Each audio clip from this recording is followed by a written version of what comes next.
Sir ಈಗ super speciality ಆಸ್ಪತ್ರೆ ರೆಡಿಯಾಗಿ 5-6 ವರ್ಷ ಇದೆ.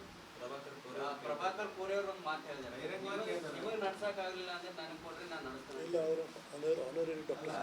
ಹಂಗೆ ಹಂಗೇನಿಲ್ಲ. ಅವ್ರು ಡಾಕ್ಟರ್ ಕಳಿಸಿದಾರ, ಆಲ್ರೆಡಿ ತೊಗೊಂಡಿರ್ಕಾದ್ರೆ ಆಲ್ರೆಡಿ ಡಾಕ್ಟರ್ ಏನೋ ಕಳಿಸಿದಾರೆ ಒಬ್ಬರನ್ನ ಎಕ್ಸ್ಪರ್ಟ್.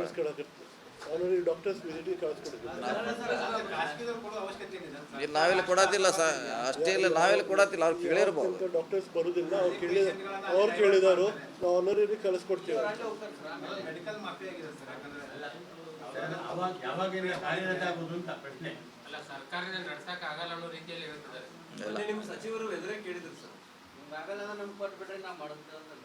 ಖಾಸಗಿ ಅವ್ರು ಏನು ಬೇಕಾದ್ ಕೇಳ್ಬೋದು, ಮಂತ್ರಿಯಾಗಿ ನಾವು ಹೇಳೋದು ಭಾಳ ಕಷ್ಟ.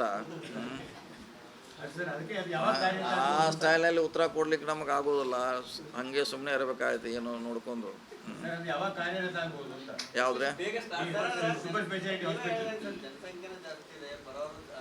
ಈಗ ಅದಕ್ಕೆ ಇದು 60 ಜನನೇನೋ ಎಕ್ಸ್ಟ್ರಾ ಕೇಳಿದರೆ ಇದು ಸ್ಟಾಫ್. ಅವ್ರು ಬಂದ ಮೇಲೆ ಅಲ್ಲಿವರೆಗೆ ಈಗಾಗಲೇ ಅವ್ರಿಗೆ ಅನುಮತಿ ಕೊಟ್ಟಿದ್ದೀವಿ. ನಿಮ್ದು ಏನೇನಿದೆ ಆ ಕಡೆ ರಶ್ ಆಗಿದ್ದೇನೆ ಈ ಕಡೆ ತಂದು ಹಾಕಿ ನಡೆಸ್ಲಿಕ್ಕೆ ಹೇಳಿದ್ದೀವಿ. ಈಗಾಗಲೇ ಕಾರ್ಯಾರಂಭ ಆಗಿದೆ. ಇನ್ನು ಮಂತ್ರಿಗಳು ಬಂದ್ಮ್ಯಾಗ ಅಧಿಕೃತ ಉದ್ಘಾಟನೆ ಮಾಡ್ತೀವಿ. ಹೆಡ್ ಆಫ್ ಡಿಪಾರ್ಟ್ಮೆಂಟ್ಸ್ನ ನಾವು ಅಪಾಯಿಂಟ್ಮೆಂಟ್ ಮಾಡ್ಕೊಂಡಿದ್ದೀವಿ.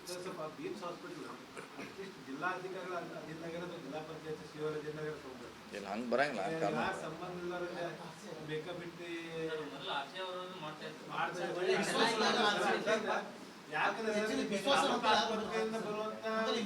ರೋಗಿಗಳಿಗೆ ಏನ್ ಬೇಕು ಅನ್ನೋದು ಗೊತ್ತಾಗ ಇಲ್ಲೇನು ಸಂಬಂಧಿತ ಕಾಲೇಜ್ ರನ್ ಮಾಡ್ಕೊಂಡು ಹೋಗ್ತಾ ಹೊರತಾಗಿ ಅದು ಪಬ್ಲಿಕ್ ಇಂಟ್ರೆಸ್ಟ್ ಸರ್ ಒಂದು ಉದಾಹರಣೆ ಹೇಳ್ತೀನಿ. ಈಗೇನು ಮಲ್ಟಿ ಹಾಸ್ಪಿಟ್ಲ್ ಏನು ಕಟ್ಟಿದಿರಲ್ಲ, ಅದ್ರ ಮೇಲೆ ಈಗ ಇರ್ತಕ್ಕಂಥ ನಿರ್ದೇಶಕರು ಡ್ರಿಲ್ನಿಂದ ಅದು AC ಹಾಕ್ಲಿಕ್ಕೆ ಹೋಗಿ ಇದು ಮಾಡಿದ್ದಾರೆ. ಅದನ್ನು ಸಂಪೂರ್ಣವಾಗಿ ಕಟ್ಟಡ ಹಾಳು ಮಾಡಿಬಿಟ್ಟಿದ್ದಾರೆ. ಈಗ ಸೋರ್ಲಿಕ್ಕೆ ಸ್ಟಾರ್ಟ್ ಆಗಿದೆ. ಅಂದರೆ ಇವ್ರು ಮಾಡ್ತಕ್ಕಂಥ ಒಂದೊಂದು ಎಡವಟ್ಟುಗಳು ಇಡೀ ಆ ವ್ಯವಸ್ಥೆ ಮೇಲೆ ಪರಿಣಾಮ ಬೀರ್ತಾ ಇದೆ. ಅದಕ್ಕೆ ಆ ಕಾರಣದಿಂದಾಗಿ ಒಬ್ಬರು ಹಿರಿಯ ಅಧಿಕಾರಿಗಳನ್ನ ಅದಕ್ಕೆ ಏನಾದರೂ ನೇಮಕ ಮಾಡಿ ಸುಧಾರಣೆ ಮಾಡುವಂತ ಕೆಲಸ ಜಿಲ್ಲಾ ಆಸ್ಪತ್ರೆಗಳೆಲ್ಲ ಇಲ್ಲ. ಜಿಲ್ಲಾ ಆಸ್ಪತ್ರೆ ಯಾವುದಿಲ್ಲ ಅದಾರ. ಜಿಲ್ಲಾ ಆಸ್ಪತ್ರೆ DC ಸರ್, DC ಅಂತಾರೆ. ತಾಲೂಕು ಹಾಸ್ಪಿಟಲ್ ಈಗ ಇನ್ನೂ ಉದ್ಘಾಟನೆ ಚಾಲು ಆಗಿಬಿಟ್ಟಿದೆ ಸರ್. ಅದು AC ಕೂರಿಸಲಿಕ್ಕೆ ಒಟ್ಟು ಹಾಸ್ಪಿಟಲ್ ಎಲ್ಲ ಸೋರ್ಲಿಕ್ಕೆ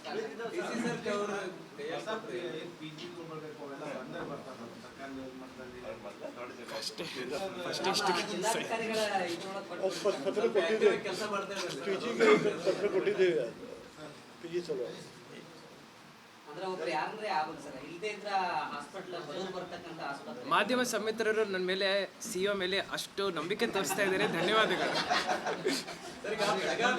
ಬೆಳಗಾವಿ ಜಿಲ್ಲೆಯಲ್ಲಿ ಸೋಯಾ ಬೆಳೆ ಏನಿದೆ ಸುಮಾರು 1,19,000 ಹೆಕ್ಟೇರ್ ಪ್ರದೇಶದಲ್ಲಿ ಬಿತ್ತನೆ ಆಗಿತ್ತು. ಅದರಲ್ಲಿ ಸುಮಾರು ಒಂದು 5 ರಿಂದ 10 ಹೆಕ್ಟೇರ್ ಪ್ರದೇಶ ಈ ಕಂಪ್ಲೀಟ್ ಕಾಯಿಲೆ ಬಿಟ್ಟಿಲ್ಲ ಸರ್, ಕಿತ್ತೋಗಿತಾ ಇದ್ದಾರೆ ರೈತರು. ಅದಕ್ಕೆ ಪರಿಹಾರ ಏನು ಸರ್? ಮತ್ತೆ ಕಳಪೆ ಬೀಜ ಇರಬೇಕ್ರದ. ಅದರಲ್ಲಿ ಒಂದು ಹೂವು ಬಂದಿದೆ ಸರ್, ಅದರಿಂದ ಆಗಿದೆ. ಯಾರ್ಯಾರು ಅದಕ್ಕೆ ಟ್ರೀಟ್ಮೆಂಟ್ ಮಾಡ್ಕೊಂಡಿದ್ದಾರೆ ಅವ್ರಿಗೆ ಸೋಯಾ ಬಂದಿದೆ. ಈಗ ನಾವು ಒಂದು ಸ್ಪೆಷಲ್ ರಿಪೋರ್ಟ್ ಕಳಿಸ್ತಾ ಇದ್ದೀವಿ, ಅವ್ರಿಗೂ ಪರಿಹಾರ ಕೊಡಲಿಕ್ಕೆ ನಾವು ಗೌರ್ಮೆಂಟಿಗೆ. ಬೀಜ ನಕಲಿ ಇಲ್ಲ, ಅದಕ್ಕೆ ಒಂದು ಹೂಳು ಬಂದಿದೆ, ಒಂದು ಡಿಸೀಸ್ ಬಂದಿದೆ. ಅದು ಮುಂಚಿತವಾಗಿ ಅದಕ್ಕೆ ಸ್ಪ್ರೇ ಎಲ್ಲ ಕೊಡಲಿಕ್ಕೆ JD ಅಗ್ರಿಕಲ್ಚರ್ ಅವರು ಎಲ್ಲ ಕಡೆ IEC ಮಾಡಿದ್ದಾರೆ. ಯಾರ್ಯಾರು ಅದನ್ನು ಫಾಲೋ ಮಾಡಲಿಲ್ಲ ಪಾಪ ಅವ್ರಿಗೆ ತೊಂದರೆ ಆಗಿದೆ. ಆದರೂ ಸರ್ಕಾರಕ್ಕೆ ನಾವು ಒಂದು ರಿಪೋರ್ಟ್ ಕಳಿಸ್ತಾ ಇದ್ದೀವಿ. ನಿಮ್ಮ ಸರ್ಕಾರ ಇತ್ತಲ್ಲ, ಸರ್ಕಾರ ತೋರಿಸ್ತಾ ಇತ್ತು, ಅವೆಲ್ಲ ಯೋಜನೆಗಳು ಹಾಗೆ ಸ್ಥಗಿತಗೊಂಡಿದ್ದಾವೆ, ವರ್ಕ್ ಆಗ್ತಾ ಇಲ್ಲ. ಇಲಾಖೆ ಈ ನಿಟ್ಟಿನಲ್ಲಿ DK ಶಿವಕುಮಾರ್ ಎಲ್ಲೂ ಮಲ್ತಾಯಿ ಧೋರಣೆ ತೋರಿಸ್ತಾ ಇದ್ದಾರೆ ಬೆಳಗಾವಿ ಜಿಲ್ಲೆಗೆ. ಯಾವ್ದು ನಿಂತಿದೆ, ಯಾವ್ದು ಪರ್ಟಿಕ್ಯುಲರ್ ಯಾವ್ದು ಹೇಳ್ರಿ. ಕೆಂಪೋಡ ಆಗಿರ್ಬೋದು ಸರ್, ವೆಂಕಟೇಶ್ವರ, ಗೊಡ್ಚಿ ಮಲ್ಕಿ, ಗೊಡ್ಚಿನ ಮಲ್ಕಿ ಆಲ್ರೆಡಿ ಆಗಿದೆ. ಪ್ರೋಗ್ರೆಸ್ ಇದೆ ಗೊಡ್ಚಿನ ಮಲ್ಕಿ, ಏನು ಸಮಸ್ಯೆ ಇಲ್ಲ. ಯಾಕಂದ್ರೆ ನಾವು ರೆಗ್ಯುಲರ್ ನೋಡ್ತೀವಿ ಅದನ್ನ.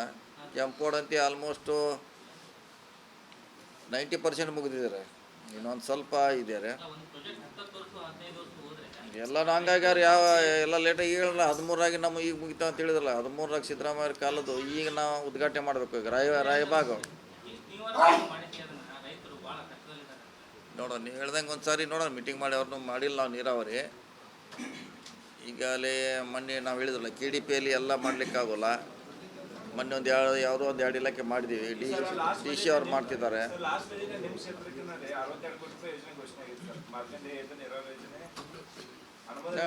ವರ್ಕ್ ನಡೀತಾ ಇದ್ರಲ್ಲ ಅದು.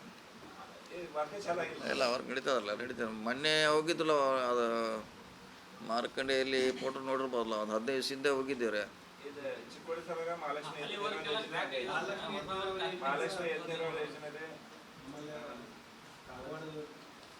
ಕಾಗವಾಡದಲ್ಲಿ ಒಂದು ರಾಜೀವ್ ಕಾಗೆ ಅವ್ರದ್ದು ಒಂದು ಸಮಸ್ಯೆ ಇದೆ, ಅದು ಒಂದು ಅಷ್ಟೇ.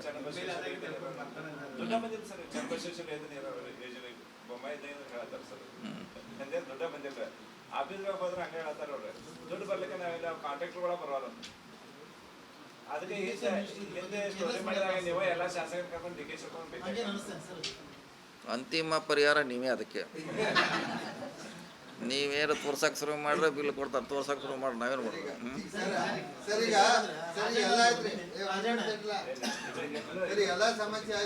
ಹೇಳಿ ನಿಮ್ಮ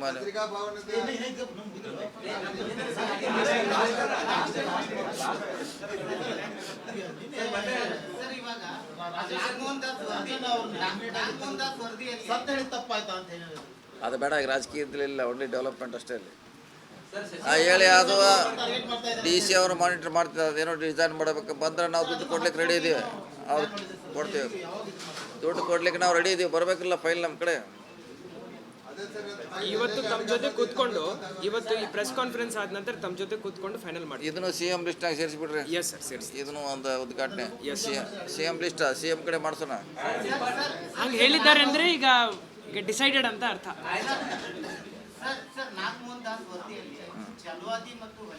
ಅದು ಬೇಡ, ಈಗ ಬೇಡ, ಅದು ಈಗ ಡೆವಲಪ್ಮೆಂಟ್ ಅಷ್ಟೇ, ಈಗ ಅದೆಲ್ಲ ಬೇಡ.